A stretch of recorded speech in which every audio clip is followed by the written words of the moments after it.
अस्सलाम वालेकुम जी, मेरा नाम है मुदस्सिर और आप देख रहे हैं मुदस्सिर शहजाद यूट्यूब चैनल। दोस्तों, आपकी इस वीडियो में बात करने लगे हैं कि how to become a radiologic technologist. इसमें रेडियोलॉजिस्ट टेक्नोलॉजिस्ट क्या काम करता है, उसकी सैलरी रेंजेस के बारे में हम बात कर रहे होंगे। इसमें आपको डिग्रीज़ कौन कौन सी लेने की ज़रूरत है, इसके बारे में कंप्लीट रेडियोलॉजिस्ट टेक्नोलॉजिस्ट के बारे में बात करेंगे। आप इस कैरियर में कामयाब कैसे हो सकते हैं, आपको कौन सी स्किल्स की ज़रूरत पड़ेगी। इंशाल्लाह इस वीडियो को देखने के बाद आपको कोई और वीडियो देखने की इंशाल्लाह ज़रूरत नहीं पड़ेगी इस फील्ड में जाने के लिए। तो वीडियो को लाइक कर दें, चैनल को सब्सक्राइब कर दें। चलते हैं वीडियो की तरफ। रेडियोलॉजिस्ट टेक्नोलॉजिस्ट का बेसिकली काम देख लेते हैं। Radiologist technologist perform diagnostic imaging exams like X-rays, MRIs और सीटी स्कैन्स। ये हमारे पास तीन तरह की चीज़ें हैं हमारे पास। एक्सरेज, एमआरआईज और सीटी स्कैन्स को जो है ना इमेजिंग को, जो हमारे पास टूल्स होते हैं, डायग्नोस्टिक टूल्स होते हैं, उनको जो है ना कंट्रोल करता है। ठीक है, आगे वीडियो में डिटेल से हम इसके ऊपर बात करें इंशाल्लाह। मज़ीद आपको जो है ना इसके बारे में समझ लगती जाएगी। और उसकी सैलरी रेंजेस के बारे से बात की जाए तो मिनिमम 25,000 से स्टार्टिंग है। जो छोटा से छोटा इदारा है, क्लिनिक में भी आप कहीं काम करते हैं तो आपको इतनी बेसिक आराम से मिल जाएगी। 25,000 से लेकर 1,20,000 प्लस तक आप इस फील्ड में जो है ना बड़े ईजीली जो है ना अर्न कर सकते हैं। ये डिपेंड करता है कि आप कितने बड़े इदारे में काम करते हैं, या प्राइवेट में, सरकारी में कर रहे हैं, क्योंकि प्राइवेट सेक्टर ऑफर्स बेटर पे। जो प्राइवेट सेक्टर्स है ना, ये बहुत अच्छा पे करते हैं निस्बत के आप सरकारी जो है ना हॉस्पिटल्स के बारे में बात करें। अब इसकी जो रिक्वायरमेंट है वो किधर है। हॉस्पिटल्स और इमेजिंग जो सेंटर्स हमारे पास हैं, जहाँ पे तस्वीरें खींचने वगैरह का काम होता है, या फिर एक्सरे या एमआरआई इसका काम होता है, जिसको आप इमेजिंग सेंटर इसमें भी कह सकते हैं, कि जो हमारे पास टेस्ट की लैब्स होती हैं वहाँ पर भी ये जो है ना काम में आते हैं। ठीक है, वहाँ पर भी आप जॉब हासिल कर सकते हैं। Radiology techs assist doctors in diagnosis. जो हमारे पास रेडियोलॉजिस्ट हैं वो बेसिकली ये है कि इसमें जो डॉक्टर्स को ना वो आप असिस्ट करते हैं, कि जो आपने एक्सरे एमआरआई किया हुआ है, कोई भी आपने स्कैन किया हुआ है, सीटी स्कैन किया हुआ है, उसमें डॉक्टर्स को बता सकते हैं कि ये किस एंगल से, या फिर उनको जिस तरह की इन्फॉर्मेशन चाहिए आप उनको इन्फॉर्मेशन दे सकते हैं। यानी आप उनको भी असिस्ट करते हैं इस फील्ड में, डॉक्टर्स को भी। ठीक है, exposure to radiation safety protocols essential. Radiation के जो सेफ्टी प्रोटोकॉल्स हैं ना, वो लाजमी तौर पर आपको आने चाहिए, उनके बारे में आपको पता होना चाहिए। उसके बाद नेक्स्ट ऑन इसकी एजुकेशन के बारे में देख लेते हैं।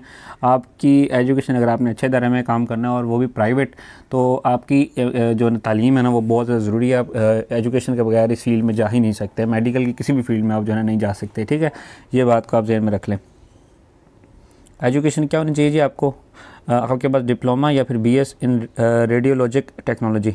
ये बेसिकली हमारे पास दो हैं। डिप्लोमा आप कर सकते हैं इसमें, या बीएस कर सकते हैं, यानी कि बैचलर इन रेडियोलॉजिक टेक्नोलॉजी। ठीक है, उसके बाद स्किल्स आपके पास होनी चाहिए इमेजिंग मशीन्स की, पेशेंट केयर की, और उसके बाद एनाटॉमी सेफ्टी मेजर्स, एनाटॉमी और सेफ्टी मेजर्स की स्किल्स आपके पास होनी चाहिए। ठीक है, और उसके बाद नेक्स्ट ऑन चल रहे हैं हमारे पास जो मोस्ट डिमांडिंग और मोस्ट इम्पॉर्टेंट जो सेक्शन है इस वीडियो का, वो कैरियर की टिप्स के ऊपर है। तो इसमें जो है ना ये 5 आपके सामने जो टिप्स नज़र आ रही हैं, अगर आपने अपनी इस फील्ड में जल्दी ग्रो करना है तो इसका स्क्रीनशॉट ले लें। सबसे पहले हम जिसके ऊपर बात करेंगे वो कंप्लीट क्लिनिकल इंटर्नशिप्स है। अगर आपने इस फील्ड में जाना है तो मैंने वीडियो में जैसे पहले कहा आपको कि क्लिनिकल जो इंटर्नशिप्स है वहाँ पे आपको इजीली स्टार्टिंग मिल जाएगी। अगर आप स्टडी कर रहे हैं साथ साथ ये भी कर सकते हैं, काम कर सकते हैं। नहीं तो आप अगर स्टडी कर लिया फिर भी आप सबसे पहले क्लिनिकल इंटर्नशिप्स के ऊपर जाएँ। यहाँ से आपको हैंड्स ऑन एक्सपीरियंस मिलेगा और चीज़ों की आपको फिर समझ लगेगी। फिर किसी अच्छी जगह पे अप्लाई करके आप अच्छी पोस्ट पर जो है ना ईज़िली जा सकते हैं, अगर काम की समझ होगी आपको और स्टडी आपकी कंप्लीट होगी। ठीक है, नेक्स्ट जो सेकंड पॉइंट है, से updated on new imaging tech. जो हमारे पास इमेजिंग का न्यू टेक है उसके बारे में आपको अपडेटेड रहना पड़ेगा। ठीक है, जितनी नई टेक्नोलॉजीज़ आ रही हैं, नई जो हमारे पास मशीनरी इस्तेमाल हो रही है, उन चीज़ों के बारे में आपको पता होना चाहिए, मशीन्स के बारे में। ठीक है, प्रायोरिटाइज पेशेंट कम्युनिकेशन। जो पेशेंट की कम्युनिकेशन है वो आपने हमेशा प्रायोरिटाइज़ करनी है, कि उनको किस तरह की रिक्वायरमेंट है, किस तरह डॉक्टर्स ने लिख के दिया हुआ कि किस तरह के एक्सरेज करने हैं, एमआरआईज करनी है। ये सारी डिटेल आपको ज़रा जब आप इस फील्ड में जाते हैं तो चीज़ों के बारे में आपको मज़ीद जो है ना समझ लग जाती है। लर्न रेडिएशन प्रोटेक्शन स्टैंडर्ड्स, जैसे पहले हमने बात की, जो हमारे पास प्रोटेक्शन के स्टैंडर्ड्स होते हैं रेडिएशन के, उनको आपने लाजमी तौर पर सीख लेना है। कि जैसे आपने देखा होगा कहीं भी रेडिएशन वगैरह होती हैं, एक्सरेज वगैरह हो रहे होते हैं, तो रूम के बाहर लिखा होता है कि वार्निंग यहाँ पर मतलब कि अलाउ नहीं है कोई दूसरा बंदा आना जिसका एक्सरे किया जा रहा है उसके अलावा, क्योंकि ये रेडिएशन जो है ना ये बहुत ख़तरनाक होती हैं। नेक्स्ट ऑन फिफ्थ पॉइंट हमारे पास है जॉइन हेल्थ केयर वर्कशॉप्स और कॉन्फ्रेंसेस।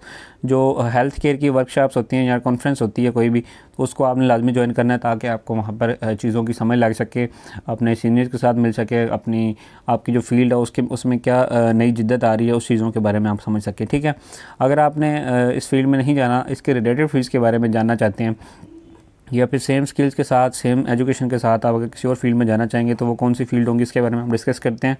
सबसे पहली फील्ड हमारे पास होगी MRI टेक्नीशियन। ठीक है, उसके बाद सेकंड आपके पास होगी CT स्कैन ऑपरेटर। उसके बाद थर्ड होगी अल्ट्रासाउंड टेक्नोलॉजिस्ट, आप इस फील्ड में जा सकते हैं। और उसके बाद जो दो लास्ट ऑप्शन हैं वो है रेडियोलॉजिस्ट असिस्टेंट और जो लास्ट है बायोमेडिकल टेक्नीशियन, आप इस फील्ड में जा सकते हैं। ठीक है, उम्मीद है कि चीज़ों की आपको समझ लग गई होगी। किसी चीज़ की नहीं समझ लगी तो नीचे कमेंट करें, इंशाल्लाह मैं उसके ऊपर वीडियो बना दूंगा, आपको मैं मज़ीद अच्छी तरह से गाइड करने की कोशिश करूंगा। वीडियो को लाइक करके चैनल को सब्सक्राइब कर लें, दोस्तों को सलामी तौर पर शेयर करें। मिलता हूँ फिर नहीं किसी अच्छी सी वीडियो में, तब तक दीजिए इजाज़त। अल्लाह हाफ़िज़।